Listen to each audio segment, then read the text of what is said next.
예, 오늘 공부할 내용은 아시아 외환위기 이후의 신국제금융 질서, New International Financial Architecture 이렇게 이제 명명을 했는데, 우리가 지난 2시간에 걸쳐서 아시아 외환위기하고 한국의 IMF 사태에 대해서 공부를 했습니다.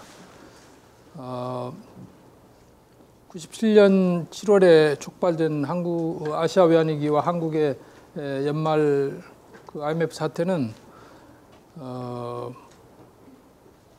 그 이듬해 러시아 모라토리움을 이렇게 야기하고 또 브라질, 남미까지 그렇게 확산이 됐어요. 그래서 지난 시간에 배웠듯이 전 세계 성장률이 마이너스로 하락하고, 또 교역 수출입이 마이너스로 이렇게 하락하고, 고용이 많이 실업이 많이 늘고 여러 가지 어려움을 가져왔습니다. 그래서 그간의 그 과거의 어느 위기보다도 그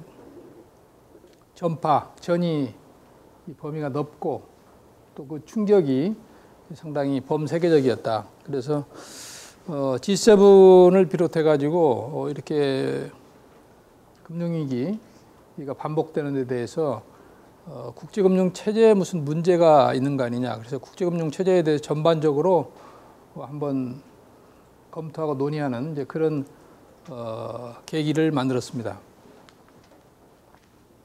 그래서 오늘은 그 New International Financial Architecture라고 이렇게 이제 소위 명명한 그 논의의 배경과 경과, 그리고 어떤 논의가 있었는지, 그리고 우리가 이걸 어떻게 평가해야 될지 살펴보겠습니다.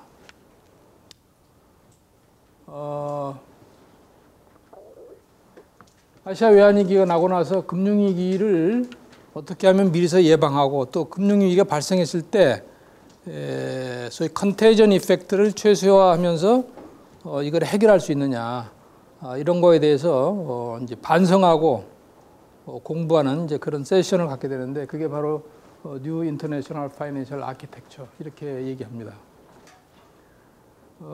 우리가 이제 여러 번 얘기했듯이 1980년대 이후에 금융 글로벌화, 또 자본자유화 이런 것들이 이제 국제 금융 시장에 그 불안한 그런 이제 요인을 제공을 하고, 이것으로 인해서 금융위기가 이제 반복되는 상황을 봤습니다. 그래서 8, 90년대 남미에서 브라질, 아르헨티나, 멕시코 이런 데가 이제 위기를 많이 겪었고, 97년도에 아시아가 겪었고, 98년도 러시아, 2001년도 아르헨티나, 이렇게 이제 2, 3년 만에 계속 위기가 반복되기 때문에, 이거는 결국 전후에 우리가 이제 수립한 세계 경제 질서의 안정적인 성장, 국제금융과 그 환율 시스템의 안정이라는 그런 목적을 가지고, 미션을 가지고 출범한 소위 브레튼 우드 시스템에 문제가 있는 거 아니냐. 그래서 이걸 이제 전면적으로 한번 검토하는 이제 그런 계기가 된 거죠. 그래서 브레튼 우드 시스템은 우리가 국제금융을 공부하면서 가장 알아야 되는 기본적인 겁니다. 그래서 1944년도에 전후에 세계 경제 질서를 안정시키고 향후 국제 금융 질서를 안정시키기 위해서 미국이 중심이 돼 가지고 그 당시에 이제 주로 연합국들이죠. 44개국 재무장관들이 이 브레튼 우드에 모여 가지고 새로운 시스템을 만듭니다. 그래서 근간은 국제 환율 제도는 미달러를 기축통화로 하는 금환번위 제도. 그래서 금환번위 제도라는 것은 누구나 미달러를 가지고 미 FRB에 오면 거기에 해당하는 금을 바꿔줍니다. 처음에는 금 1온스에 35달러 이렇게 이제 픽스가 되어 있는 거죠. 그래서 달러 고정환율 제도 시스템이에요. 그리고 이제 그것을 관리하고 유지하는 기관이 바로 IMF입니다. IMF는 모든 회원국들의 거시경제 정책과 금융 정책, 외환 정책을 모니터링하고 감시하고 또 매년 컨설테이션, 협의를 해요. 그래서 정책 공고를 합니다. 그래서 IMF 회원국이 되면 어느 나라나 매년 IMF하고 팔리시 컨설테이션을 하게 된다. 그리고 우리나라도 매년 받게 됩니다. 근데 이제 외환위기가 발생했다 그러면 그건 거의 상시 체제가 되는 거예요. 구제금융을 받았다 그러면 경제정책의 주권이 IMF로 넘어가는 겁니다. 모든 것을 IMF하고 다 상의해서 해야 되고 IMF 권고대로 이행을 해야 되는 거예요. 그거 안 하면 인도네시아 수하르토 어떻게 됐어요? 권자에서 물러나는 사태까지 발생하는 겁니다. 이런 브레튼 우즈 시스템이 1944년도에 출범을 했어요. 그래서 미 달러가 기축통화이고 미 달러를 기축통화로 하는 고정환율 시스템에서 국제환율제도는 비교적 안정적으로 잘 유지가 된 겁니다. 그래서 그때는 환율 문제라는 게 거의 없었어요. 그래서 국제무역도 그만큼 안정적이었다. 그런데 미국의 이제 이 무역 수지가 계속 적자가 된 거죠. 이제 전후에 복구한 독일 그리고 일본이 이 막강한 그 기초기술, 공업기술 이걸 바탕으로 해서 좋은 제품을 많이 만들어내고 또 그걸 미국에 많이 수출하고 하다 보니까 미국은 주로 이제 수입국의 입장이 되고 이러다 보니까 이제 무역 수지가 계속 적자가 될 수밖에 없었어요. 그러니까 무역 수지가 적자가 되니까 그만큼 달러가 해외로 나가는 거죠. 나가서 결국은 금이 그만큼 해외로 나가는 거예요. 그래서 나중에 이제 미국이 이 발행한 달러 통화량하고 금의 양이 일정 수준으로 매치가 돼야 되겠죠. 금만 번이 되니까. 근데 이제 금이 부족해지는 거예요. 미 FRB에 이제 금이 바닥이 났어요. 금고에. 그래서 결국은 1971년도에 닉슨 대통령이 금태환 정지를 선언합니다. 더 이상 이제 달러를 금 1온수당 35달러 가치로 바꿔줄 수 없다 우리가. 그러면서 스미소니안 체제라는 것을 한 2년 동안 간단히 거치고 나서 1973년도에 킹스턴 체제로 넘어갑니다. 킹스턴 체제는 자마이카 킹스턴에서 그 당시 IMF 총회를 하는데 거기서 총회에서 결국은 모든 나라들은 자기네들이 원하는 환율 제도를 채택할 수 있다. 그래서 자유로운 그 환율 제도로 이렇게 넘어갑니다. 그래서 영국을 비롯해서 일본 이런 이제 많은 선진국들이 이 소위 요즘 그 변동환율제를 채택을 하게 되고 또 일부 국가들은 그래도 달러의 어떤 가치가 불확실하지만 그래도 달러에 페그해서 달러 페그 고정환율제로 그냥 유지하는 나라들도 있고 여러 가지 다양한 환율제도가 등장하게 된다. 이러면서 이제 환율이라는 것이 국제무역에서 주요한 하나의 변수가 되는 겁니다.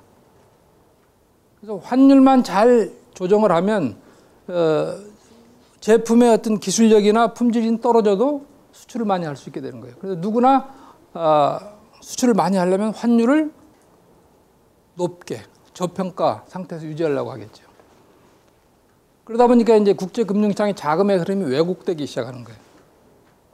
그래서 이제 결국 그런 것들이 이 빈발하는 금융위기의 하나의 단초를 제공한 것이다. 그래서 이게 이제 브레튼 우즈 시스템이 이제 붕괴된 그런 상황인 거죠. 그리고 이제 헤지 펀드들이 이제 70년대부터 이제 뭐 물론 그 이전에 헤지 펀드가 45년도에 처음 미국에서 이제 등장을 합니다만은 미미하게 이제 이렇게 활동을 하다가 1990년대 들어서 이제 급속하게 헤지 펀드 활동이 이제 활발해지는 거예요. 자본 자유화되고 또 환율이 이렇게 자유화되다 보니까 인위적으로 환율을 운용하는 국가들이 나오고 그러다 보니까 거시경제 펀더멘탈하고 환율이 괴리되는 나라들이 생기고 그 틈새를 헤지펀드들이 공격하고 이런 다양한 어떤 기법들이 발생하는 거죠. 그래서 헤지펀드들이 공격하고 또 이제 미국의 IB들 뭐 또 영국 일부 유럽의 IB들이지만 IB들의 종주국은 미국입니다. 그래서 미국에 있는 그 IB들이 전 세계로 투자 영역을 넓히고 이렇게 하다 보니까 여러 가지 이제 그 국제금융시장의 불안 이런 것들이 이제 유발이 된 거죠. 그래서 이제 특히 아시아 외환위기는 우리가 지난 시간에 배웠듯이 물론 태국의 여러 가지 뭐 환율 문제, 그다음 펀더멘탈 문제가 있었지만 그거를 트리거한 거는 조지 소로스의 이 퀀텀 펀드란 말이에요. 그래서 헤지 펀드가 태국 바트화를 공격하면서부터 이게 촉발된 거거든요. 그래서 이제 이 아시아 외환위기의 어떤 시발점이 이제 헤지 펀드로부터 비롯되었기 때문에 그 헤지 펀드에 대한 이제 그런 이제 비난들이 많았고, 마하티르 수상 같은 사람이 우리가 지난 시간에 배웠듯이 공개적으로 헤지 펀드 또 뉴욕의 월가의 자본가들을 공격을 하고 나선 겁니다. 그런데 이 미국에서 제일 당시에 큰 LTCM이 러시아 모라토리움에 의해서 부도가 났다 그랬죠. 그리고 그것이 워낙 그 파장이 크기 때문에 미국에서 FRB가 나서가지고 공적 자금을 지원하게 돼요. 그거를 계기로 해서 또 미국 의회들이 이 행정부를 공격하는 겁니다. 금융 뭐 이런 것들 왜 잘못 관리해가지고 결국은 이런 대형 금융사고가 발생하고 그 미국의 텍스페이어들의 공적 자금을 거기다 쏟아붓게 만드느냐. 그래서 헤지 펀드에 대한 어떤 선진국 측에서 이제 그런 이제 비판들이 나오는 거죠. 그래서 이제 G7이 이 1999년도에 어떤 새로운 국제금융 체제에 대한 어떤 그런 진지한 논의가 필요하다. 그런 합의를 하게 되는 거죠. 그래서 그 전에는 주로 이제 외환위기가 발생하면 그 위기국의 잘못이 이제 일차적인 책임이다. 그래서 과거에 유럽의 금융위기들, 파운드화 위기, 또 북구라파의 위기, 또 남미의 80년대, 90년대 그런 많은 금융위기들이 다 위기국의 그 책임론으로 그렇게 귀결이 됐습니다.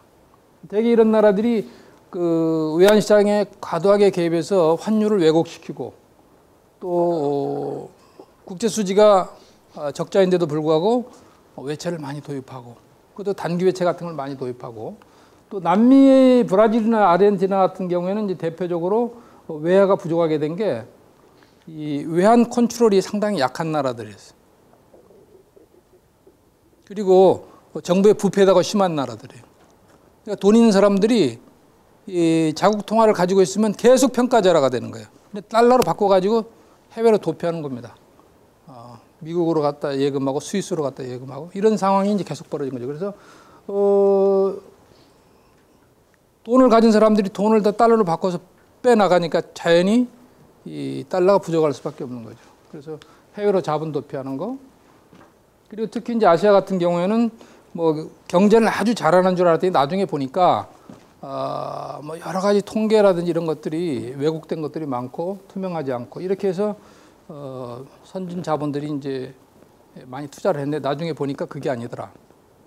그래서 이런 경제 정책의 불투명성. 그래서 하여튼 이 위기가 일어나는 것은 다 위기국들이 뭔가 잘못해서 일어난 것이다. 이것이 이제 대체적인 국제적인 컨센서스였는데 아시아 외환위기를 계기로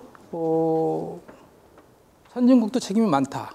이런 공감대가 형성이 된 겁니다. 그래서 선진국들 자체가 이걸 받아들인 거예요. 그 당시에. 그래서 헤지 펀드 투기가 결국은 아시아 외환위기를 촉발시킨 하나의 계기가 됐고 또 미국의 그 대형 은행들 뭐 시티뱅크, 뭐 체이스 맨하탄 뭐 이런 큰 은행들이 무분별하게 이런 나라한테 돈을 꿔준 거 아니냐. 그런데 외환 위기가 나면 대개 이제 구제금융위원회에서 IMF가 들어오고 IMF 자금 지원을 받으면 이런 은행들은 어떤 형태로든지 다 원금을 다 상환받고 나가게 돼 있어요. 특히 아시아 외환위기 이전까지 보면 외환위기가 남미에서도 많이 발생했는데 그래서 IMF 구제금융을 받으면 대개 멕시코나 브라질 같은 경우에 월가에 있는 국제투자단이 하나의 그룹이 되고 또 멕시코 같은 그런 정부가 하나 그룹이 돼가지고 채무 재조정을 하게 돼요. 채무 재조정을 하게 되면 원금을 깎아주는 게 아니고 대개는 만기를 연장해주고 금리를 또 올려서 받습니다. 그런 식으로 하기 때문에 이 국제투자은행들이 위기가 발생해도 결국은 자기 돈은 떼이지 않는다 하는 그런 신화가 굳어진 거죠. 그래서 소위 모럴 해저드가 발생한다. 무책임하게 대출하고 투자하는 거죠. 그래서 그런 거에 대한 이제 반성. 근데 그 결과는 결국은 IMF 자금으로 가서 메꾸는 게 되는데 그 IMF 자금은 결국은 IMF의 최대주인 미국이나 주요 몇 개 국가들의 공적 자금으로 조성되는 자금이다. 그래서 이제 특히 미 의회에서 이런 국제투자은행에 대한 비판을 하게 된 거예요. 그리고 IMF가 보니까 이런 위기가 발생하지 않도록 위기가 생길 수 있는 그런 요인들이 있으면 미리미리 알아서 챙겨서 이거를 막아야 되는데 그간에 반복되는 위기를 보니까 IMF가 제 역할과 기능을 못하고 있다는 거죠. 위기가 발생하면 사후에 들어가. 그래서 구제금융을 하고 강도 높은 구조조정 정책을 들고 들어가서 이제 해결을 하긴 하는데 그 과정에서 여러 가지 희생이 따르고 IMF 역할이 뭐냐? 이런 이제 비판이 생긴 거죠. 그래서 이게 이제 IMF 그 구제금융에 대한 비판 등 이 금융위기에 대한 책임론이 이 위기국뿐만이 아니고 선진국에도 있다 하는 이런 이 공감대가 아시아 외환위기를 계기로 만들어졌고 따라서 이런 걸 모두 포괄해서 새로운 어떤 시스템을 한번 연구해보자 하는 것이 바로 새로운 국제금융체제 구축론이고 이것이 바로 뉴 인터내셔널 파이낸셜 아키텍처다. 그래서 이제 이 98년 초부터 이런 새로운 국제금융 시스템에 관한 논의가 필요하다. 이런 이제 움직임이 G7에서부터 이제 출발을 해가지고 쭉 이어집니다. 그래서 그 목적은 이 빈발하는 금융위기를 사전에 예방하고 또 일단 위기가 발생하면 질서 있게 오더리 레솔루션하는 방법을 찾아보자 이런 거예요. 그래서 이제 이 앞에 이제 결국 위기의 원인이 이 신흥시장국의 책임이 일부 있고 선진국의 책임이 있었는데 여기서 주로 이제 커버하는 부분이 신흥시장국에 대해서는 자본자유와 또 단기외채 외환보유 이것이 하나의 외환위기의 그 키가 되는 그런 영역이에요. 그래서 여기에 무슨 문제가 있는지 한번 들여다보자. 그리고 대개는 이제 이 헤지펀드가 공격하는 계기가 환율이 펀더멘탈에서 왜곡되어 있기 때문에 이제 그 틈새를 노리고 들어가는 건데 그래서 이러한 나라들의 환율 정책이 거시경제 정책과 또 거시경제 펀더멘탈과 이게 어떤 차이가 있느냐, 어떻게 왜곡되게 운용되고 있느냐, 이 환율 제도에 대해서 좀 우리가 검토를 하자. 그리고 뭐 통계가 이 불일치하고 부정확하고 또 이 나라들이 각종 그 시장 경제 자본주의를 한다고 그러지만 경제 정책, 재정 정책, 통화 정책, 외환 정책 이런 것들이 과연 국제적인 정합성이 있는 거냐? 지 멋대로 하는 거 아니냐? 그런 어떤 정책에 대한 불일치성, 또 각종 통계에 대한 불일치성, 또 이제 금융시장이 개방되고 자유화된 시장 경제하에서는 여러 가지 금융 감독 그런 기준들이 있어요. 그런 감독 기준들이 은행에 대해서는 소위 BIS, 이제 세계 중앙은행의 중앙은행이라고 그러죠. BIS. 김민선, BIS가 뭐의 약자죠? BIS가 뭐의 약자예요? 예습들 안 했어요? 문희관이 정답을 얘기했어요. Bank for International Settlement, 국제결제은행이에요. 그래서 이거는 이제 중앙은행 총재들의 모임입니다. IMF는 어떻게 보면 재무부 장관들의 모임이고, BIS는 중앙은행 총재들의 모임이고, 거기에서 은행의 건전성 관리라든지 이런 여러 가지 기준들을 다 만들어요. 결제 제도라든지. 근데 그 중에서 제일 중요한 것 중에 하나가 BCBS. 그래서 금융 건전성, 금융 안정성을 위한 어떤 기준들을 만드는 그런 이제 기구죠. 거기서 뭐 BIS 비율도 정하고 여러 가지 그런 금융 은행의 건전성을 위한 그런 이제 기준들을 정하는데 이런 여러 가지 그런 기준들이 이 나라마다 다르기 때문에 이 비교 가능성이 없다는 거죠. 예측 가능성도 없고, 그래서 이제 이런 기준들을 좀 차지하면 총 정리를 하자. 그래서 이거를 하나의 그 스탠다드 앤 코드로 만들어 가지고 발표를 해서 모든 국가들이 이 기준에 맞게 정책도 하고 감독도 하고 통계도 하도록 이렇게 이제 만드는 그런 작업을 하게 되는 겁니다. 그리고 이제 선진국이나 국제기구들도 헤지펀드 또 이 헤지펀드가 활동하는 역외금융센터에 대해서 어떻게 규제할 거냐. 헤지펀드들이 과거에는 이제 100명 미만의 소규모 투자자들이 모여가지고 아주 복잡한 또 선진 금융 기법을 활용해서 소위 고수익, 고위험, 고수익을 추구하는 그런 이제 사모펀드를 헤지펀드라 그러죠. 헤지펀드는 간단히 말하면 개나 마찬가지 개. 사적인 개입니다. 돈 있는 사람들이 몇 명이 모여가지고 지 돈 투자해서 수익이 많이 날 것이라고 생각하는 데에다가 투자를 해서 거기서 높은 이익을 얻고 또 망해도 그만해요. 그리고 그 사람들은 돈은 과거에 원래 헤지펀드는 공모 형태로 돈을 모으질 않았어요. 다 사모 형태로 모으는 겁니다. 그러니까 정부 당국이 이 헤지펀드를 규제할 필요도 없었고 규제를 안 했어요. 정부가 규제하는 건 뭐냐? 불특정 다수인들이 관련된 거를 규제하는 겁니다. 그냥 은행에는 불특정 다수인이 누구예요? 여러분 이 중에서 은행 통장 하나라도 가지고 있지 않은 사람 없을 거예요. 나는 은행 통장이 하나도 없다. 없죠. 어떤 형태로든지 은행에 예금을 하고 있는 거예요.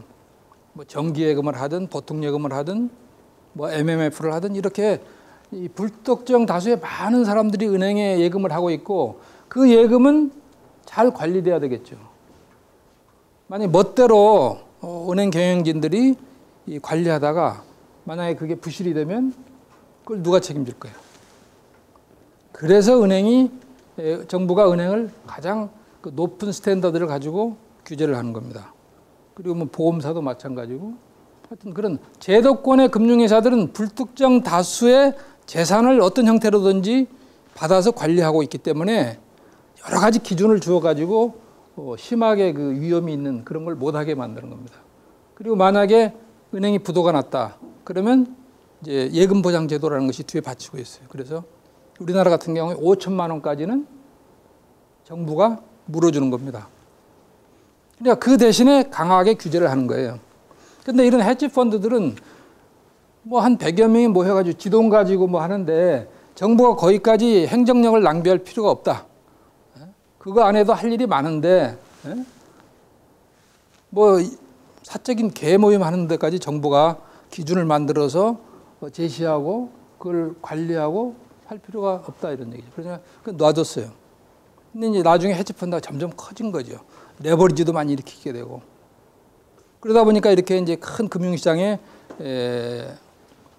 리스크를 또 이제 위기를 촉발시키는 그런 계기가 됩니다. 그런데 이 헤지펀드들이 주로 역외금융센터에서 활동한다. 역외금융센터에 본고지를 두고 있어요. 등록을 거기다 하는 겁니다. 그러니까 예를 들어서 뭐 헤지펀드가 뉴욕에 뭐 SEC에 등록을 하고 있다든지 이렇게 되면 어떤 형태로든지 규제를 받는 거예요. 그러니까 헤지펀드 특히 큰 돈의 속성이라는 것은 남의 눈에 안 띄는 거.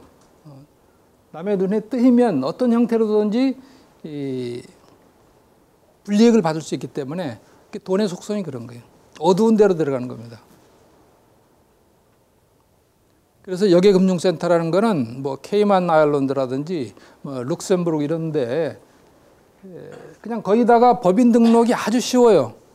쉽게 말하면 한 10,000불만 갖다 주면 법인 등록이 되는 겁니다. 도장 하나 딱 찍어주면 거기에 등록된 법인이에요. 거기다 본고지를 두고 활동은 물론 뉴욕, 런던, 뭐 홍콩, 뭐 서울 이런 데 와서 하는 거죠. 그러나 이 법인은 소재국이 영국도 아니고 미국도 아니고 한국도 아니고 홍콩도 아닌 거예요. 케이만 아일랜드 소속이에요. 그러니까 감독권이 없어요. 어느 나라에도. 그래서 이 주로 옵쇼 텍스 헤븐에서 이렇게 이제 활동을 하기 때문에 이런 감독권의 사각지대에 놓여 있다. 그래서 이제 이제는 헤지 펀드도 감독을 해야 된다. 여기에 금융센터에 대해서도 어떤 국제적인 기준을 두어서 감독을 해야 된다. 이런 이제 이 과제가 이슈가 등장하게 되는 거고, 이 국제투자은행이나 대형 국제은행들이 모럴 해저드가 있다고 그랬죠. 뭐 돈을 많이 특정 국가에다 빌려주고 나중에 잘못되면 결국 IMF 구제금융을 받고 자기네들은 고스란히 그 원본을 다 회수하는 이런 그런 이제 그 투자 행태가 반복되다 보니까 결국은 IMF가 나서야 되고 IMF가 나서 공적 자금이 들어가야 되는 그런 문제가 생기기 때문에 이렇게 무모하게 어떤 금융 투자 활동을 해서 위기를 촉발시킨 또 그럼으로써 IMF 공적 자금이 들어가야 되는 그런 상황이 벌어졌을 때는 이런 투자자들도 일부 책임을 물어야 된다는 거죠. 100% 원금을 다 회수할 수 있도록 그렇게 놓아둬서는 안 된다. 그래서 이 소위 민간 부분 책임 분담, private sector involvement가 처음 이때 등장을 하는 겁니다. 그래서 이런 은행들, 대출자한테도 책임을 일부 물어야 된다. 그리고 이제 IMF가 지금 제대로 기능을 못하고 있기 때문에 이 IMF를 어떻게 좀 개혁을 해야 된다. 뭐 이런 이제 주제들이 크게 선진국 국간에 이렇게 나누어서 이제 등장을 하고 이런 것들을 이 뉴 인터내셔널 파이낸셜 아키텍처에서 검토를 하게 됩니다. 그래서 주로 이제 이걸 다루게 되는 거는 이제 99년 6월에 독일 쾰른에서 이제 G7 정상회의가 열리는데 그때 이 G7 정상회의 소위 공동선언문 커뮤니케에 국제금융체제 개편이라는 하나의 챕터가 나와요. 거기서 이제 이 정상들이 결의를 하는 겁니다. 이러이러한 걸 앞으로 G7을 비롯해서 국제금융계가 검토를 하자. 근데 그 전에 이제 이 2월 달에 재무장관 회의가 이제 이 독일에서 개최가 되는데 그때 여기서 먼저 이런 국제금융상의 여러 가지 문제를 검토하기 위해서 하나의 전문 그 태스크 포스를 만들자. 그래서 그게 바로 파이낸셜 스테빌리티 포럼이라는 걸 만드는 겁니다. 그래서 이게 일종의 타스크 포스, 이 작업을 하는. 그래서 이게 이제 이 4월 달에 워싱턴에서 처음 첫 번째 회의를 하게 되는데 이때 FSF는 G7 국가들하고 그다음에 뭐 IMF, 월드뱅크를 비롯한 일부 국제기구하고 그리고 신흥시장국 중에서는 호주, 홍콩, 싱가포르 이런 소위 이 국제금융센터들이 있는데 이런 나라들이 이제 대표를 해가지고 이제 이거 전문적인 검토를 하게 만드는 거죠. 그 밑에 작업반을 3개 만들어요. 헤지펀드에 관한 작업반, 그다음에 자본 이동에 관한 작업반, 그다음에 여기에 금융센터에 관한 작업반을 만들어서 각각 이제 작업을 해가지고 보고서를 냅니다. 그래서 이제 이게 결국은 이 99년 6월에 정식으로 G7 정상회의가 국제금융체제 개편이라는 하나의 챕터를 만들어서 발표를 하는데 거기에 이런 내용들이 담겨 있다. 그래서 이것이 하나의 그 검토 과제가 되는 겁니다. 그리고 이게 이제 99년 6월에 이런 이제 이 G7 정상회의가 중심이 돼서 이걸 이제 뉴 인터내셔널 파이낸셜 아키텍처에 대한 출범이 되고 그리고 이제 이 과정에서 그해 이제 이 12월에 G20 재무장관 중앙은행 총재 회의가 만들어져요. 이때까지만 해도 이 직전까지만 해도 99년 상반기까지만 해도 주로 G7이 중심이 돼서 이 문제를 다뤘는데 다루다 보니까 G7은 다 선진국인데 지금 이번에 그 다뤄야 될 주제들은 여러 가지 신흥시장국하고 관련된 주제들이 많이 들어있어요. 그러니까 신흥시장국을 배제하고 이 문제를 논의해 가지고는 완벽한 어떤 그런 논의가 될 수가 없고 또 나중에 어떤 논의 결과에 대해서 이제 이행을 권고해야 되는데 안 하겠다면 그만인 거예요. 왜 해야 되느냐? 그래서 처음에 논의 단계부터 인볼브를 시켜야 되겠다. 그래서 이제 그런 의도를 가지고 출범한 게 G20 재무장관 회의입니다. 99년 12월에 독일의 베를린에서 1차 회의를 했어요. 이때 내가 이제 한국의 데퓨티로 참석을 했습니다. 그래서 이제 이 당시엔 1차 이 재무장관 회의는 라운드 테이블 미팅이에요.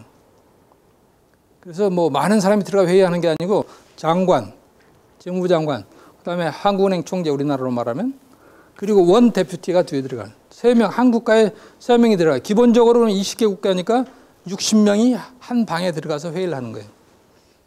이때 이제 뭐 미국의 중앙은행 FRB 총재는 그린스팬, 그리고 이제 그 당시에 미국의 재무장관 루빈, 뭐 하여튼 쟁쟁한 그런 국제금융계 인사들이 다 들어와 있었죠. 그 당시 우리나라 이제 재무장관은 강봉균 장관, 국회의원을 하다가 이제 지금은 그만뒀죠. 그리고 전철환 총재 한국은행 돌아가셨어요. 그런 분들이 했는데, 그래 여기서 이제 이 G20이 이 논의에 이제 참여를 하게 됩니다. 그리고 이제 이 아시아 외환위기를 계기로 해서 어떤 금융시장 안정, 지역 협력 이런 문제들이 이제 많이 그 논의에 이제 그 관심의 이슈가 되는 거예요. 그래서 그때 이제 처음 아세안 플러스 한중일 이 프레임워크가 만들어집니다. 그 이전에는 아시아 외환위기가 발생하기 이전에는 아세안은 이미 1960년도에 동남아 국가들로 형성이 돼 있었죠. 그래서 동남아 국가들 뭐 10개국이 물론 초기에 10개국은 아니 초기에는 5개국이 출범을 했지만 나중에 이제 10개국으로 그렇게 확장이 됐습니다. 그래서 이제 동남아 국가는 다 스몰 에코노미예요. 하나를 떼놓으면 아주 작은 국가들입니다. 경제 규모도 크지 않고 교역량도 크지 않아요. 그냥 목소리가 보이스가 없는 거죠. 그래서 하나의 보이스를 만들기 위해서 지역 협력이 필요하게 되는 겁니다. 그래서 이제 그런 필요성에 의해서 태국, 말레이시아, 인도네시아 이런 나라들이 중심이 돼가지고 싱가포르, 홍콩 이렇게 해서 홍콩은 아닙니다. 싱가포르 이렇게 해서 이제 아세안이 이제 형성이 되는 거예요. 그래서 아세안에서는 이 동남아 지역의 어떤 경제 문제, 또 금융 문제, 또 더 나아가서 외교 문제, 정치 문제까지 또 국방 문제까지 거기서 논의를 합니다. 그래서 이게 자기들로 봐서는 하나의 지역 공동체예요. 지금 EU와 같은 지역 공동체 역할을 하고 있는 겁니다. 하나의 그 아세안이 있었고, 그다음에 한국, 중국, 일본은 규모는 뭐 아세안에 비해서는 훨씬 큰 거예요. 그지만 한국과 중국 수교를 했죠. 93년도에. 일본하고는 60년대에 수교를 했어요. 그리고 중국과 일본도 아마 우리가 수교할 그때쯤에서 수교를 했습니다. 그런데 각각의 바이래터럴 그런 채널은 있지만 이 트라이래터럴 채널은 없었다. 서로 다 다른 거예요. 일본은 G7의 선진국으로 들어가 있는 나라고, 한국은 신흥시장국에서는 뭐 가장 그 성공적으로 경제 개발을 한 나라이고 세계 주목을 받고 있는데 그 와중에 IMF 구제금융이라는 그런 이제 이 상황에 이제 처했고, 중국은 그때 막 시장이 개방돼 가지고 등소평 이후에 이제 개혁 개방 정책이 성공해 가지고 라이징 스타 막 커지는 그런 단계입니다. 근데 이제 시스템은 달라요. 옛날에 또 이 세 나라들 전쟁을 다 했어요. 2차 대전. 그렇기 때문에 여러 가지 그런 역사적인 배경, 또 경제 체제의 어떤 그런 이질성 이런 것 때문에 사실은 세 나라가 공통 이해를 가지고 모여서 이렇게 논의한 적은 없었는데 이 아시아 외환위기가 그 계기를 만들어줬다. 뭐 중국은 외환위기에 직접 휩쓸리지는 않았죠. 그 중심에서 제일 어려움을 겪었던 게 한국이고, 일본도 사실은 IMF 외환위기로 인해서 금융회사들이 많이 도산을 하고 또 경제가 많이 어려움을 겪었던 건 사실이에요. 그러니까 그런 어떤 공동체 의식, 어떤 위기, 금융위기라는 어떤 그런 외생적인 변수에 대한 이 지역 차원의 공통의 그 이익이라는 것이 처음 등장을 한 겁니다. 그래서 이제 이 한중일도 하나의 그런 그 지역 대화 체제, 협력 체제를 가질 필요가 있다. 이런 와중에 아세안에서 이제 제안을 하게 되는 거예요. 98년도에 그 마하티르 수상이 이 쿠알라룸푸르에서 이 아세안 정상회의를 할 때 비공식 한중일 정상을 거의 초대를 합니다.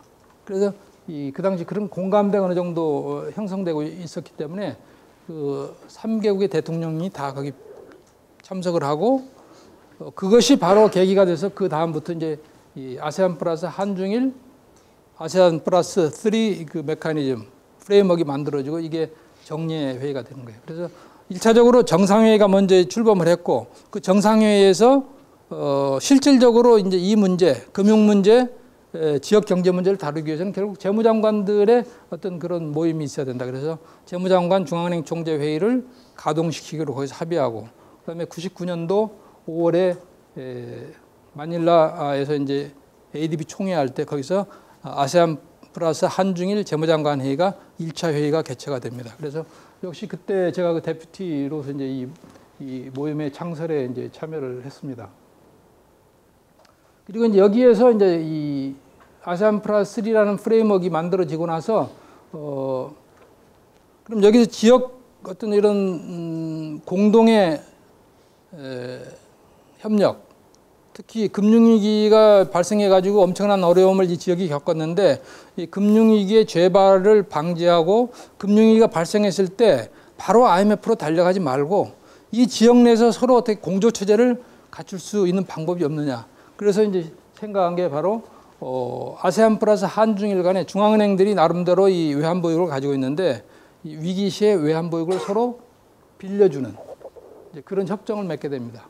그게 바로 이제 치앙마이 이니셔티브예요. 이건 앞으로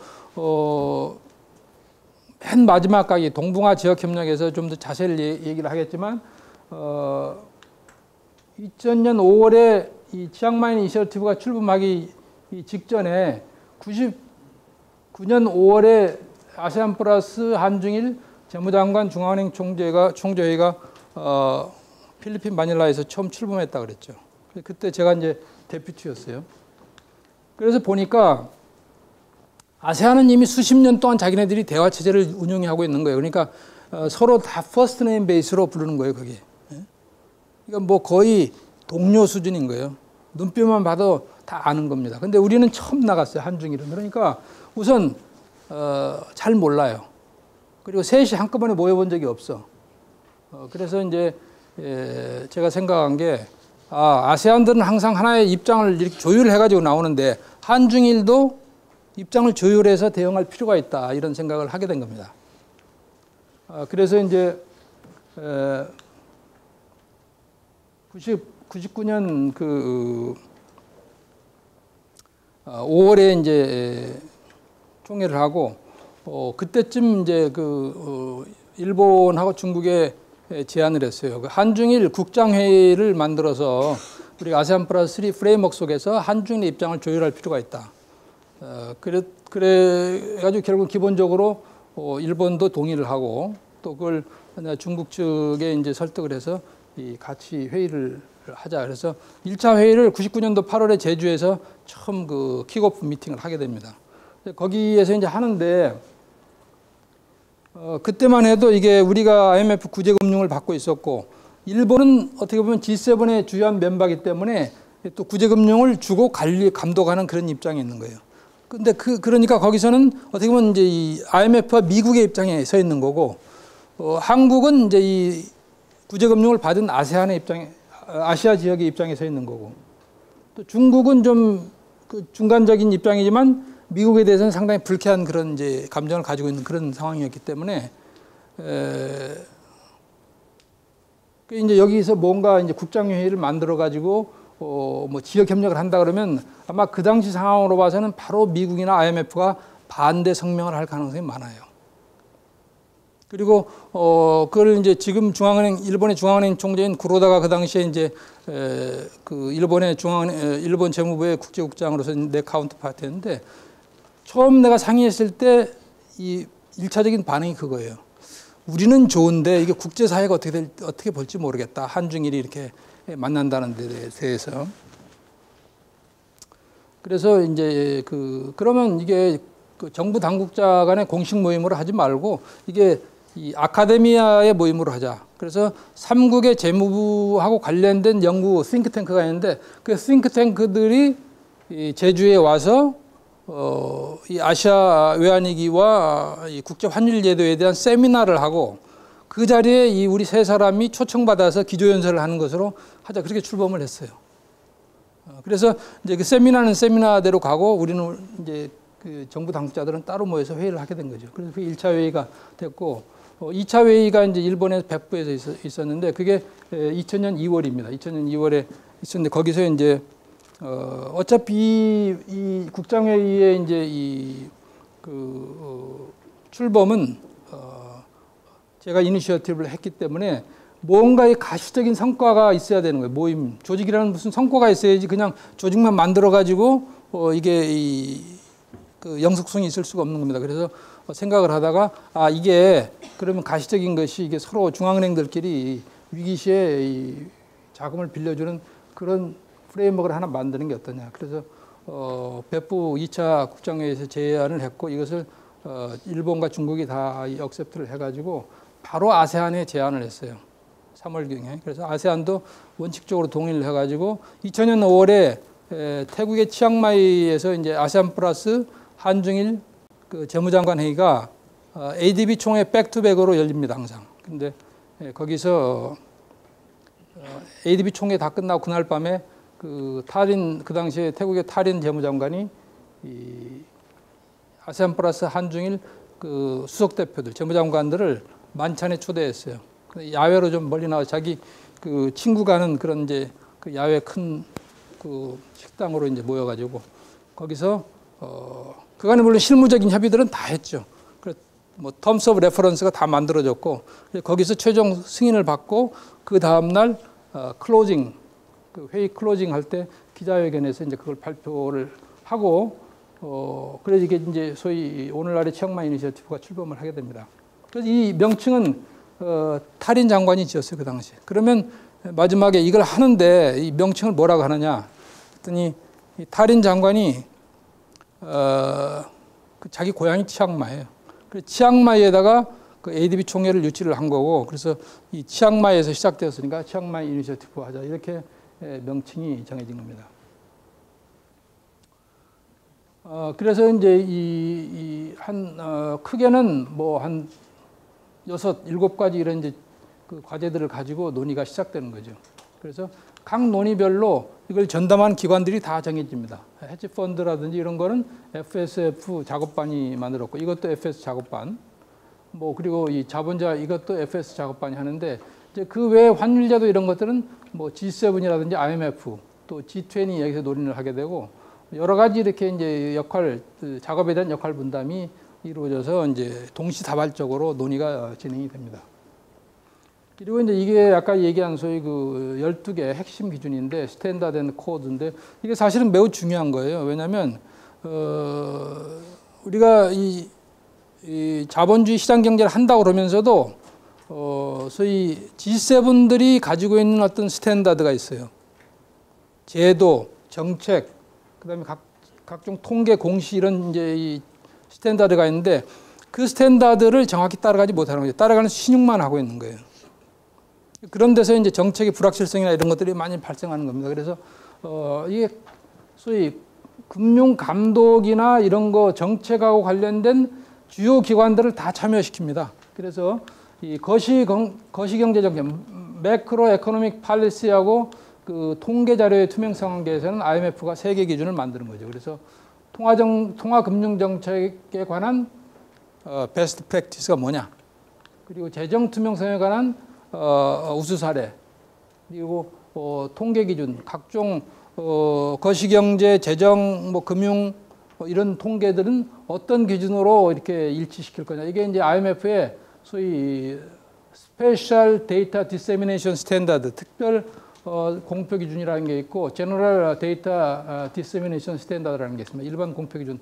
이거를 발표를 하게 되는 거죠. 다 여기에 따라서 하자. 그리고 또 이제 또 하나 중요한 게 각종 금융 감독 거버넌스 그 시스템하고 마켓 인프라에 관해서 6개의 기준을 만드는데 여기에 이제 그 위기가 오면 여러 기업들이 도산을 하게 돼요.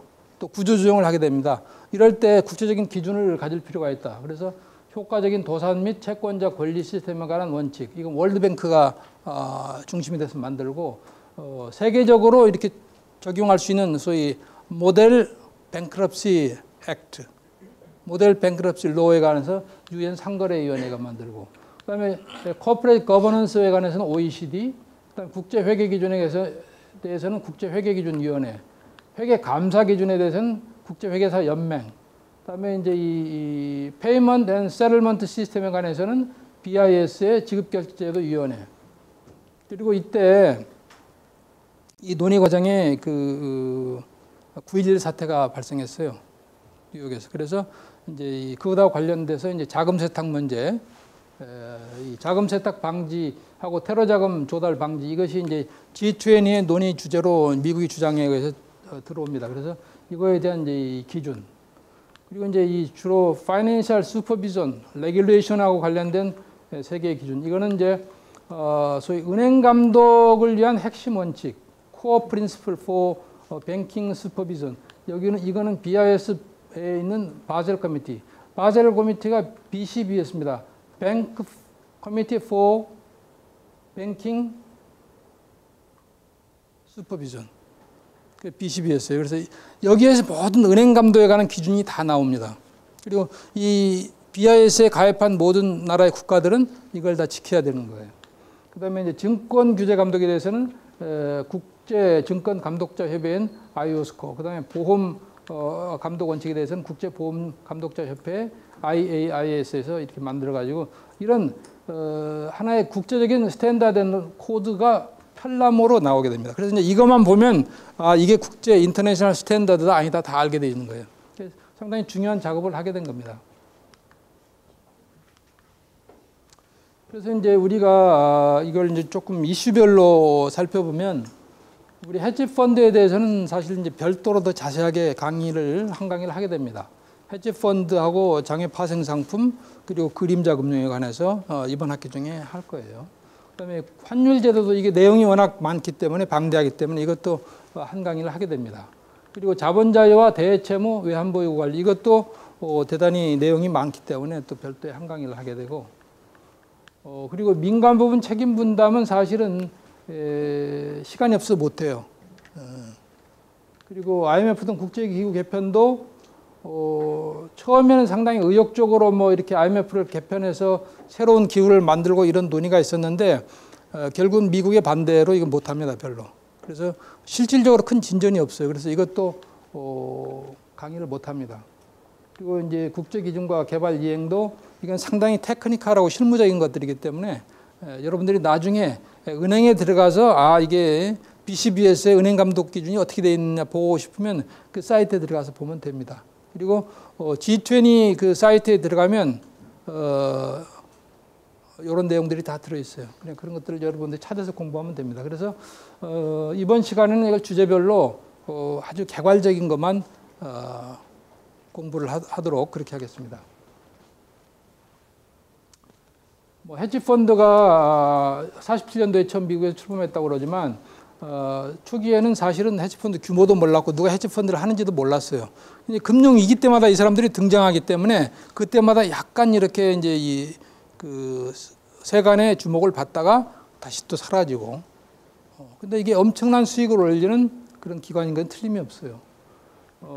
그래서 특히 이제 이 94년도, 90년도에 들어가서 헤지펀드가 매년 한 20% 내지 40%씩 이렇게 성장을 하게 됩니다. 그래서 97년도 아시아 외환위기가 촉발되기 그 전에 아주 거의 한 1조 9천억까지 그렇게 큰 규모로 큽니다.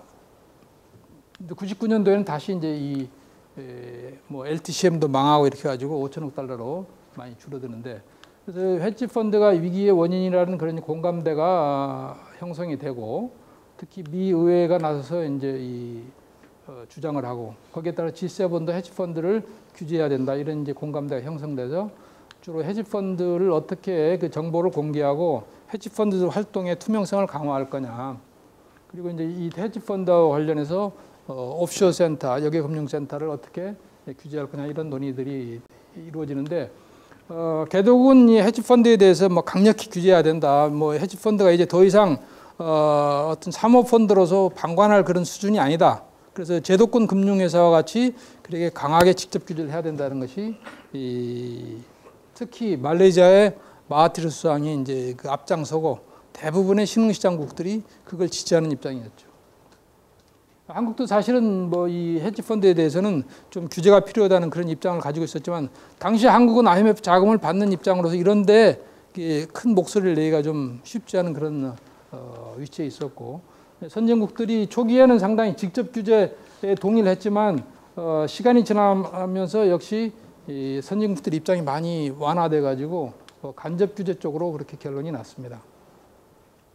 그러면서 이제 헤지 펀드가 항상 나쁜 것만이 아니다. 헤지 펀드라는 게 이 환율이나 금리가 왜곡되어 있는 통화, 그 국가를 이제 공적 해석이 정상화시키는 하나의 그런 순기능이 있다. 헤지 펀드가 아니면 못한다 그거는. 그러니까 결국은 어떤 그런 자의적으로 경제 운용을 하는 국가들에 대한 하나의 외부적인 이 경계, 또 외부적인 하나의 시정 장치가 될 수 있다. 그리고 이것이 결과적에 금융시장이라는 것이 이렇게 제도 금융권만 발전해서는 안 되고 제도 금융권 밖에서도 다양하게 발전할 수 있는 거 아니냐. 그래서 이 금융시장 발전이 또 하나의 새로운 축이다.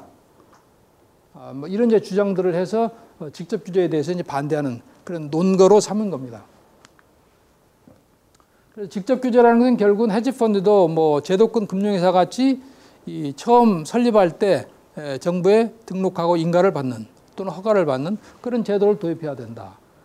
그리고 모든 금융회사가 이 라이선스를 받기 위해서는 최소한의 영업 요건을 갖춰야 됩니다. 예를 들어서 뭐 사무소를 어디다 사무소를 본점을 둬야 되고 뭐 거기에다가 어떤 사람을 적어도 갖춰야 되고 또 이제 리스크 관리 조직은 어떻게 만들고 또 정부하고 채널은 어떻게 하고 이런 그 최소한의 영업 요건이 있어요. 그 영업 요건을 부여하고 그다음에 자본금을 어느 정도 이렇게 충실하게 갖출 수 있도록 미니멈 캐피탈 리콰이어먼트가 있습니다. 그리고 이제 이 리스크 매니지먼트하고 컨트롤 지침 이런 것들이 정부에서 주어지는데 이런 걸 헤지펀드에도 다 적용해야 된다 이렇게 이제 주장을 하는 거죠. 여기에 대해서 이제 반대하는 사람들은 이게 실질적으로 규제 불가능하다. 왜? 헤지펀드가 주로 소수의 인원이 모여서 만들고 옵쇼어 센터에 본점을 두고 있기 때문에 옵쇼어 센터 자체가 행정력이 없는 조그마한 그런 섬나라들인데 그 사람들이 이 헤지펀드를 어떻게 관리하느냐. 그래서 그럼 헤지펀드가 뭐 엄청나게 많은데 그럼 그 규제를 받는 헤지펀드와 규제를 안 받는 헤지펀드를 그 경계선을 어떻게 할 거냐. 그리고 이제 텍스 헤븐 등 OFC에 대한 기술적인 통제가 어렵고 또 거기에 있는 소재한 헤지펀드에 대한 감독권을 헤지펀드가 활동하는 뉴욕 감독당국이 가질 거냐, 그다음 버뮤다 가질 거냐. 이런 여러 가지 법적인 문제가 있다. 뭐 이런 여러 가지 반대 논거를 제시하는 거죠. 이거 다 규제가 직접 규제는 안 됐어요. 간접 규제 그 대신 헤지펀드를 직접 규제할 게 아니고 헤지펀드가 누군가하고 거래한다. 뭐 JP 모간하고 한다든지 골만삭스하고 한다든지 헤지펀드는 항상 뒤에 프라임 브로커리지를 가지고 있어요.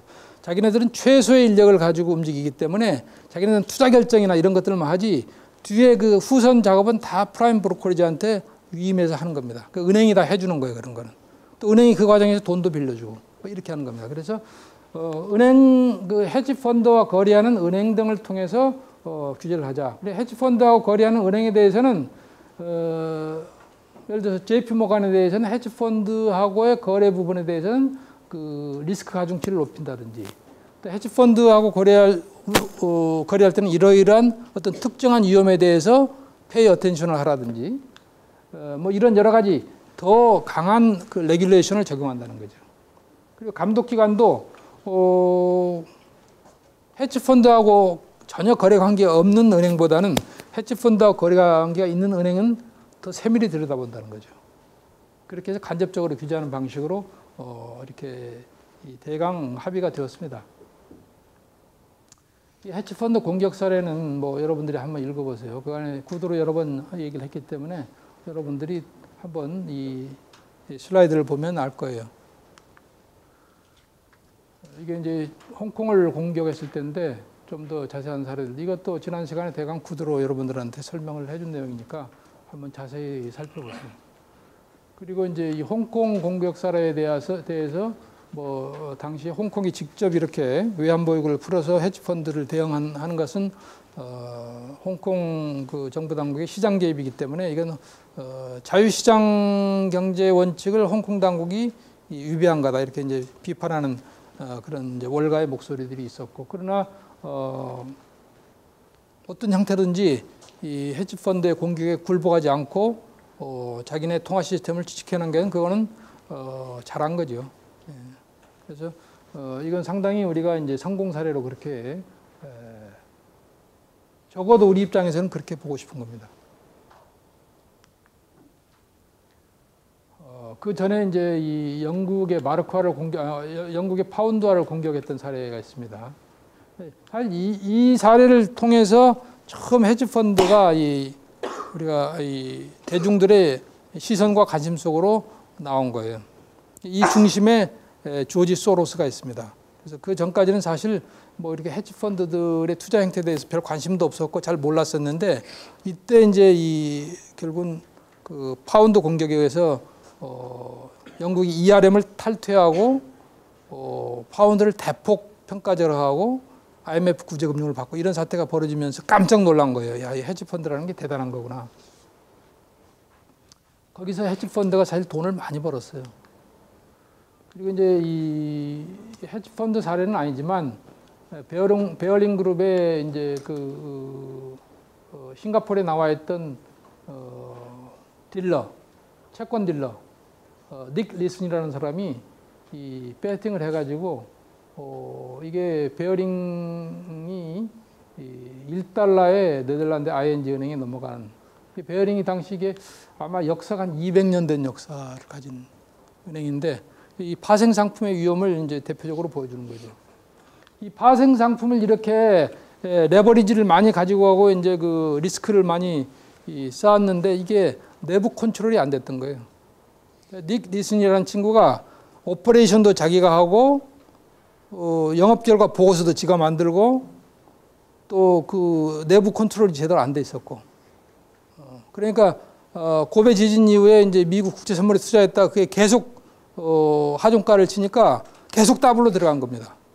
나중에 이제 거의 휴지가 돼 버린 거죠. 그래가지고 거의 200년 된 역사가 된 은행을 망하게 만든 그런 케이스입니다. 그래서 이 금융이라는 게 이렇게 큰 리스크를 가지고 있다.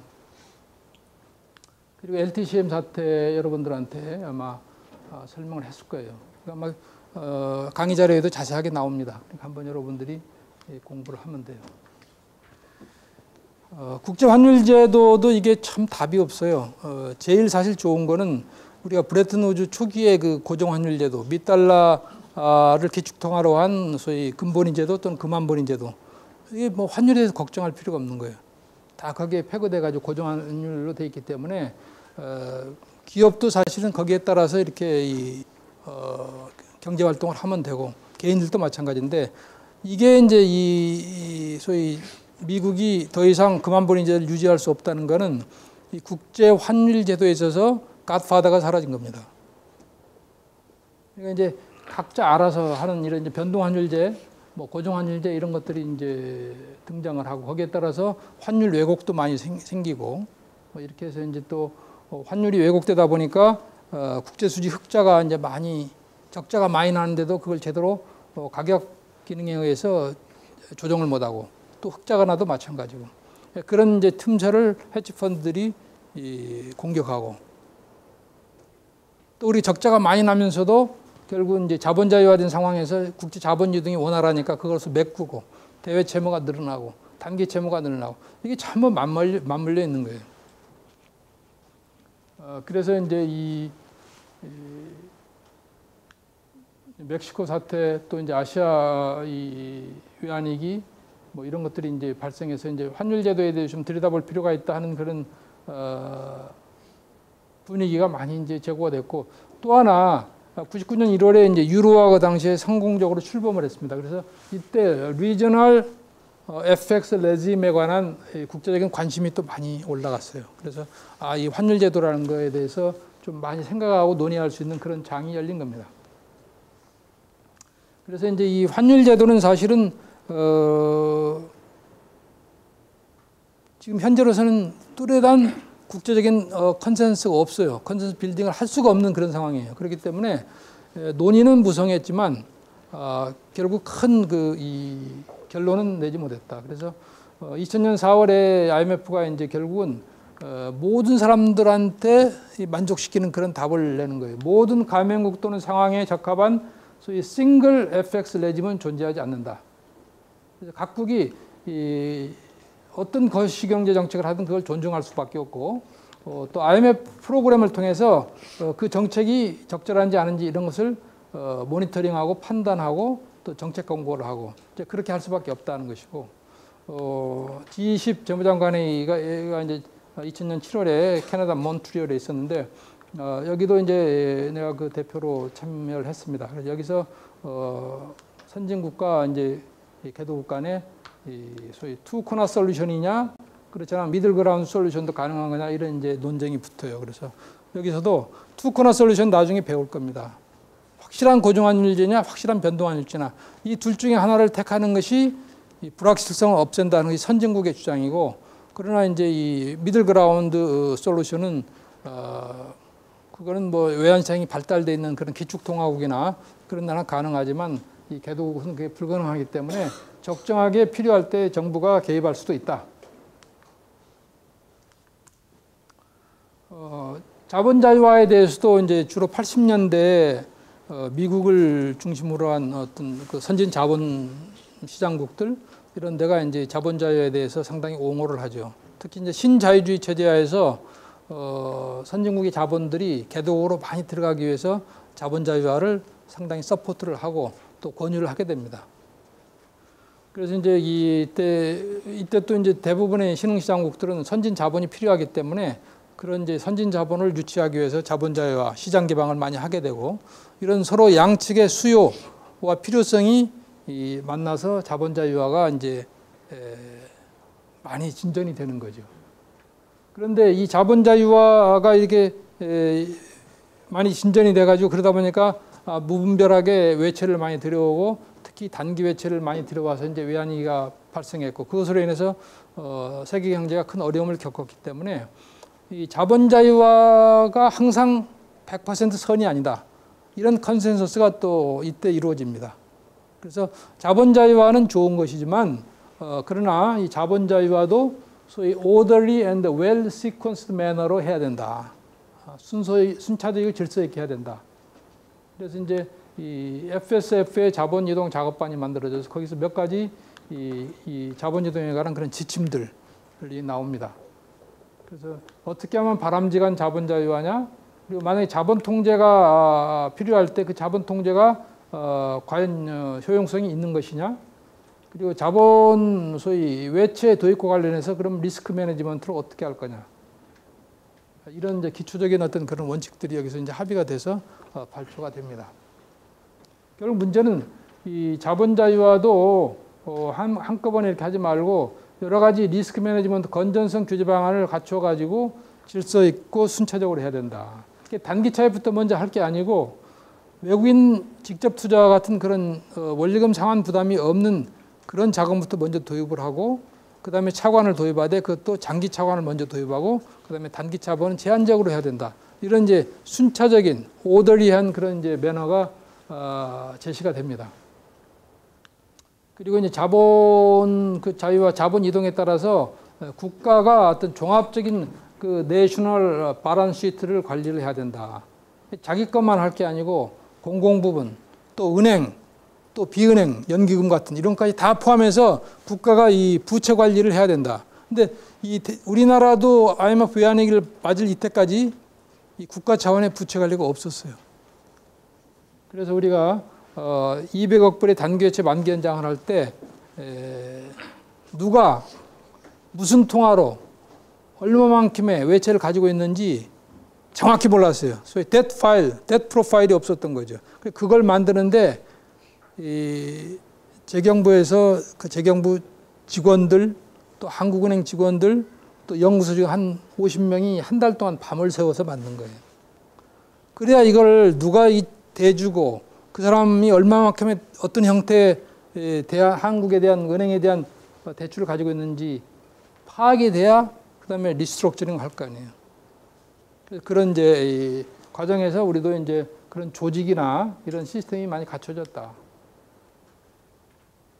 그래서 신흥시장의 채무관리는 어떻게 할 것인지 이거는 99년 6월에 G7 재무장관 회의 보고서에 나옵니다. 그래서 장기 채무를 중심으로 차입하라. 그다음에 국내 채권 시장을 개발해서 가능하면 외채를 줄여라. 그리고 차입 비용을 최소화하기 위해서 단기 차입을 늘리지 말고 유동성 위험을 최소화하는 데 중점을 둬라. 뭐 이런 이제 그리고 문제가 생겨서 국채를 구조조정할 때, 리스트럭처링할 때 그걸 쉽게 하기 위한 어떤 집단 행동 조항 같은 걸 넣어라. 이런 쭉 원칙들이 여기서 발표가 되고 그리고 외환 보유고 관련해서도 FSF가 이제 자본 이동 작업반에서 발표를 하는데 그 외환 보유고를 정부는 자본 이동에 따른 외환 보유고 관리를 강화해야 되고 뭐 채권 시장을 육성해야 된다 이런 얘기들 합니다. 그래서 외환 보유고 적정 외환 보유고 얼마냐 이런 거에 대한 이제 이 지표도 발표하고 또 외채에 관한 대취약성 지표도 이런 것도 발표해서 이제 모든 나라들이 이런 지표들을 활용해서 관리를 하라 그런 얘기입니다. 그래서 이런 지표들을 이제 IMF가 회원국하고 연례 협의할 때 잘 활용하도록 그렇게 됐고 그리고 이제 PSI는 이제 얘기했듯이 소위 그 베일아웃 한다 그래요. 위기가 났을 때 원금을 떼이지 않고 그냥 그대로 다 어떤 형태로든지 챙겨서 나가는 거, 이거 베일아웃 하는 겁니다. 근데 그 사람들이 책임을 일부 분담하게 만드는 걸 베일인 한다 그래요. 그래서 지금까지는 다 베일아웃 했는데 이제 그 민간 채권자들도 일부 책임을 분담시켜야 된다. 그래서 베일인 하는 그런 정책이 논의하게 되는데 그 과정에서 이제 국가 채무 재조정 제도라는 이제 그런 하나의 메커니즘, 새로운 메커니즘을 만들자 하는 제안이 IMF 수석 부총재였던 당시 앤 크루거가 이제 제안을 하게 돼요. 그게 뭐냐면 기업이 유동성 위험에 처해서 만약에 부도 위기에 처하게 되면 어떻게 돼요? 이거는 기업이 만약에 돈이 없어 부도나게 되면 부도가 날 상황이 되면 어떻게 되죠? 파산. 근데 바로 파산하는 거예요? 거기까지 갈 때 절차가 있어.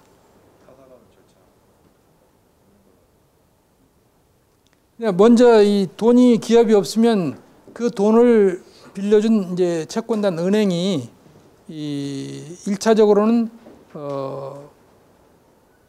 법원에 법정관리 신청을 하는 거예요. 그럼 법원이 이제 법정관리 신청을 받아가지고 양측의 의견을 다 받습니다.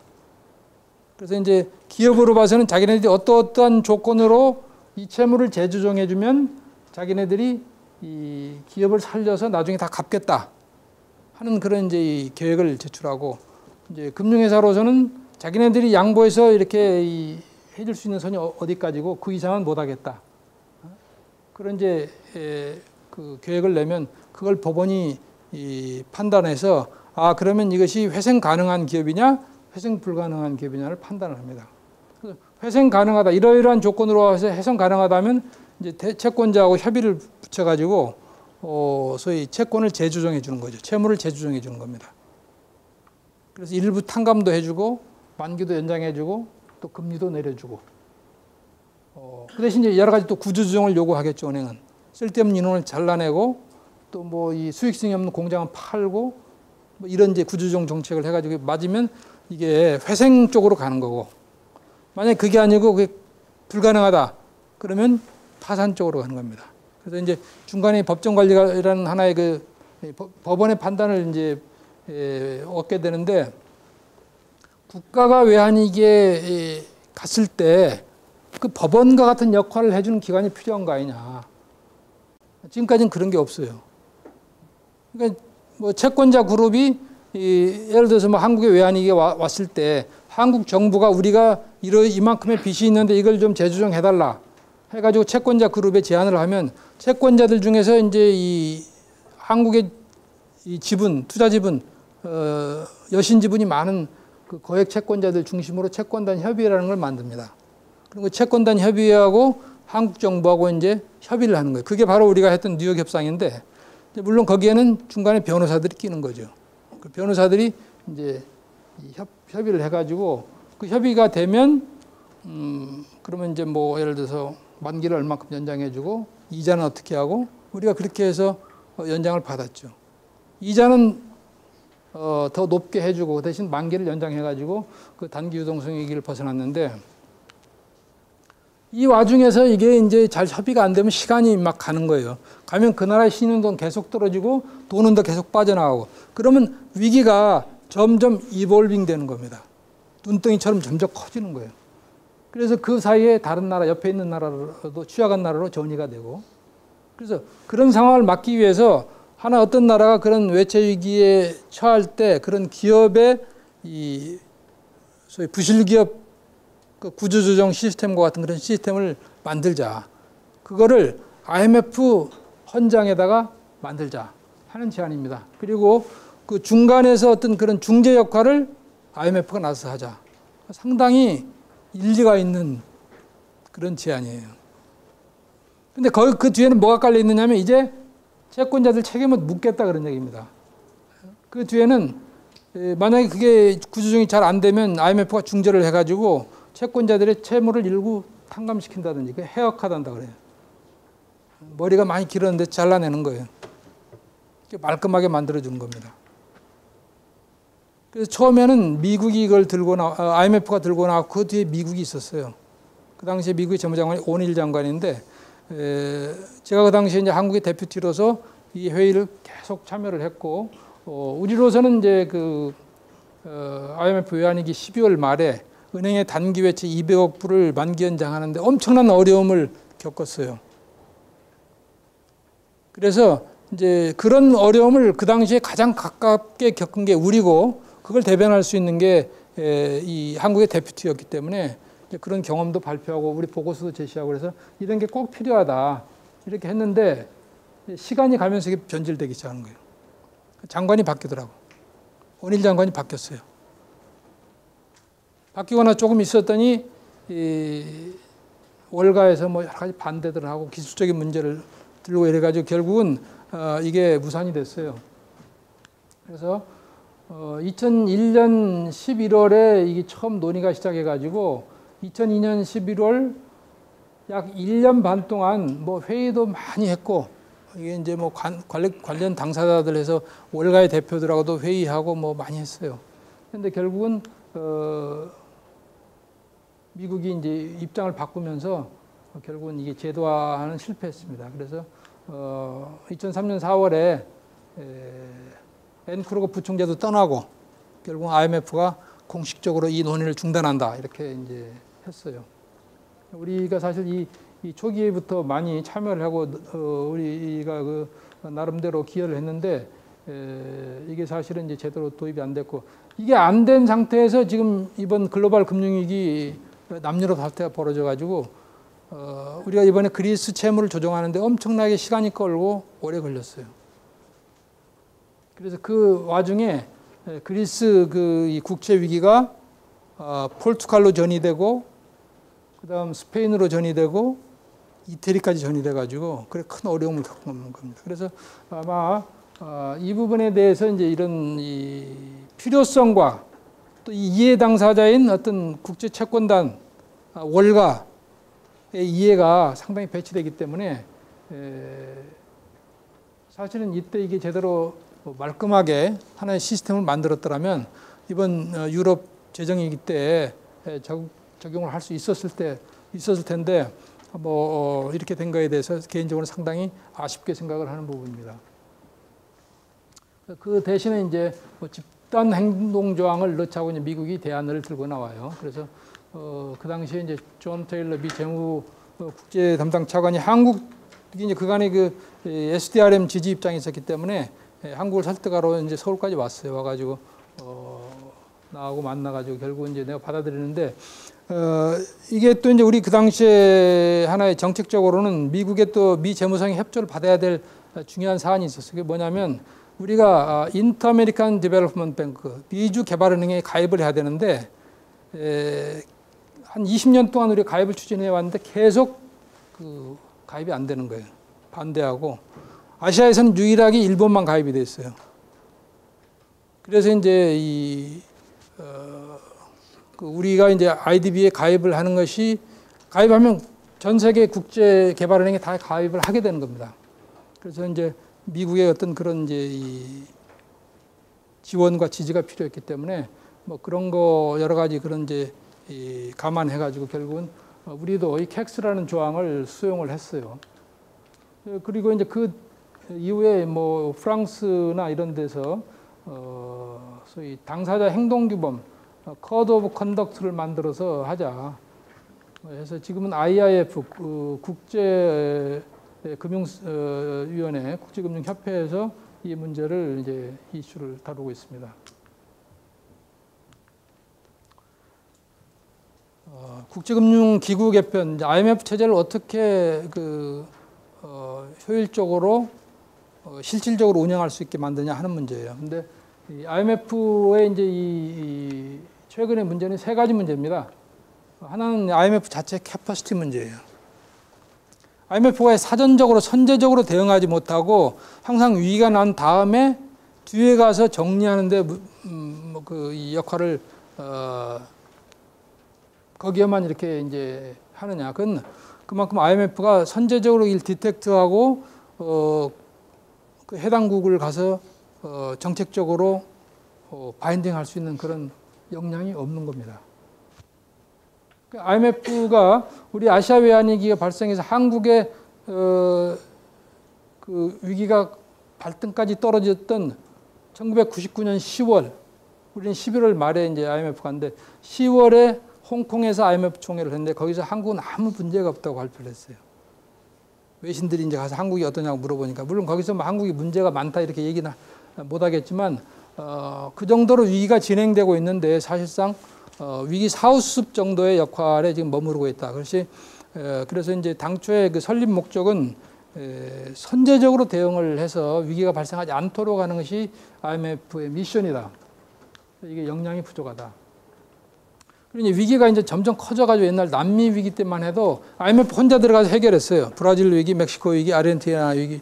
근데 우리 이번에 그 아시아 외환위기 때만 해도 IMF 재원으로서 부족했어요. 그래서 한국에 이제 우리가 지원하기 위해서 한국의 IMF 자금을 지원하기 위해서 신규로 SRF라는 그런 제도, 자금 지원 제도를 만들고 또 IMF 혼자 안 되니까 월드뱅크, ADB 같이 묶어서 들어오고 또 이제 그 세컨드 디펜스 라인이라고 그래가지고 미국, 일본, G7 국가들이 커미트먼트를 하게 됩니다. 그래서 전체적으로는 한국에 대한 IMF 그 패키지가 500억 불이 되는 걸로 돼 있어요. 근데 그 세컨드 디펜스 라인은 발동이 안 됐습니다. 그래서 이 퍼스트 디펜스 라인이 이 IMF 자금 210억 불, 그 다음에 월드뱅크 100억 불, 그리고 ADB 40억 불, 이렇게 350억 불이 되는 거예요. 350억 불만 이 발동이 됐고, 세컨드 디펜스 라인은 혹시라도 모를 때 선진국들이 한국에 지원하겠다는 그 구두 약속이었는데 그건 발동이 안 됐습니다. 그래서 이제 캐퍼시티에 더해서 리소스 문제가 있고 마지막으로 거버넌스 문제예요. 이 거버넌스 문제는 계속 지금 논의되고 있는데 초기에 IMF가 출범할 때는 이 아시아를 비롯한 소위 신흥시장국들의 경제 규모라는 게 형편이 없었어요. 그래서 당연히 이 쿼타, IMF에서는 이제 그 지분을 쿼타라고 그럽니다. 쿼타 지분이 작을 수밖에 없는 거죠. 근데 이게 80년대, 90년대 이렇게 들면서 이 신흥시장국들의 규모가 엄청나게 커졌어요. 그러니까 거기에 맞게 쿼타 조정을 해줘야 되는데 이건 제로섬 게임이잖아요. 신흥시장국이 쿼타를 더 주려면 기왕에 가지고 있는 사람들이 쿼타를 내놓아야 되는 거예요. 그런데 그 사람들이 안 내놓는 거죠. 그러니까 뭐 그간에 이제 쿼타 조정을 위한 국제회의를 여러 차례에 걸쳐서 하는데 그게 그렇게 획기적으로 개선이 안 되니까 중국 같은 데서 계속 지금 이제 자기 쿼터를 늘리라고 지금 주장을 하고 있고 우리도 마찬가지고. 그래서 지금은 많이 늘어났어요. 지금 우리도 이제 IMF 그 외환위기 사태 이전에 대해서 많이 늘어났지만 아직도 우리 경제력에 맞는 우리 세계 15위권의 경제력에 맞는 그런 쿼터는 아니다. 그래서 이 IMF가 지금도 아직도 그 G7을 비롯한 서방 선진국들이 이 리드를 하고 있고 또 그 사람들이 중심이 돼서 IMF 결정이 나오기 때문에 거기에 대한 소위 리지티머시가 부족하다는 거죠. 정당성이 부족하다. 그래서 이 문제가 계속 걸려 있어요. 그래서 뭐 이거를 이제 그나마 어느 정도는 잘했기 때문에 부분적으로 개편해서 개선 보완하면 된다. 그렇지 않고 이거는 뭐 근본적으로 개편해서 뜯어 고쳐야 된다. 그래서 거기에 이제 뭐 세계은행과의 뭐 역할도 지금 별 차이가 안 나는 것 같은데 통합해서 하나로 만들자. 그리고 이제 뭐 또 그 당시에 IMF 외환위기 이후에 이 IMF를 대체할 새로운 국제 감독기구 같은 걸 만들어야 된다. 이런 이제 제안들도 많이 나오고 여러 가지 이 논의가 있었는데 결국은 이 키를 쥐고 있는 건 미국입니다. 미국이 지난번에도 얘기했지만 절대 머저리티를 가지고 있는 거예요. IMF의 헌장을 바꾸거나 또는 IMF의 회원국을 늘리거나 아주 또 자본금을 늘리는 중요한 결정을 하기 위해서는 85% 슈퍼 머저리티의 동의가 있어야 되는데 미국이 17.5%를 가지고 있는 겁니다. 그러니까 미국이 반대하면 사실상의 IMF 비토권을 미국이 가지고 있다. 미국은 사실은 IMF가 세계 경제와 금융시장을 관리하고 조정하는데 가장 중요한 선봉부대다. IMF를 통해서 다 하는 거예요. 그래서 그 미국의 이해하고 이게 예리하게 맞닥뜨리기 때문에 쉬운 문제가 아니다. 이번 글로벌 위기에도 IMF 개혁에 대해서 여러 논의가 있었지만 결국은 그냥 현상 유지하고 조금 미조정하는 그런 방식으로 가고 있습니다. 이 마지막으로 이제 국제 기준 문제입니다. 그래서 이것은 이제 이 어떤 여러분들이 정부가 정책을 하거나 감독기구가 감독을 하거나 또는 뭐 여러 가지 이제 이 통계 정책 이런 것들에 대한 어떤 인터내셔널 스탠다드다. 그래서 이게 지금 12개 코어 프린시플이 컴펜디움으로 작성돼 가지고 편람으로 지금 이제 돼 있어요. 그래서 여러분들이 이거는 인터넷에 들어가서 보면 이제 언제든지 필요할 때 확인할 수 있습니다. 그리고 이제 이것을 하나 이제 기준을 만들어 놓고 그러면 이걸 각 국별로 이행하는 여부를 이제 점검하는 툴이 두 개가 있습니다. 하나는 로스쿠고 하나는 FSAP입니다. 그래서 이 국제 기준 및 실행 규범의 이행 상황 보고서 이건 IMF가 하고 있고 그다음에 금융 부문 평가 프로그램 Financial Sector Assessment 프로그램은 IMF와 월드뱅크가 공동으로 하고 있습니다. 그래서 이런 이제 지금 기준이 있고 한국은 이거를 다 받았어요. 한국은 자발적으로 이걸 받았습니다. 물론 근데 문제는 사실은 우리가 그 당시에 도입했던 여러 가지 그런 장치들이 있어요. 뭐 기업 거버넌스에 관해서 뭐 이사회 제도를 도입하고 그 다음에 재벌 회장들이 뒤에서 커튼 뒤에서 이렇게 보이지 않게 활동하는 거에 대한 책임을 묻는 뭐 사실상 이사제도 이런 것들을 다 도입했다고 그랬죠. 근데 이게 사실은 지금 이제 벌써 한 17년의 세월이 지나고 보니까 제도는 도입됐는데 이게 제대로 작동이 지금 안 되는 부분이 많다. 그래서 많은 부분이 실제는 과거 형태로 좀 돌아가고 있는 부분이 많이 있습니다. 이런 것들은 상당히 좀 아쉬운 부분이고 이런 것들이 한국 경제의 경쟁력을 깎아먹는 하나의 그런 요인들이 되고 있다.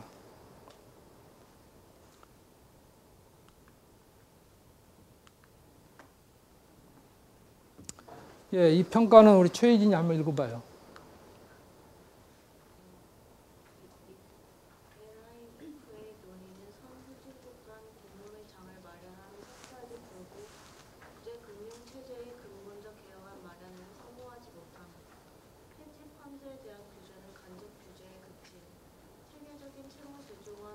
제조정 방안 SDRM 구축은 미실현,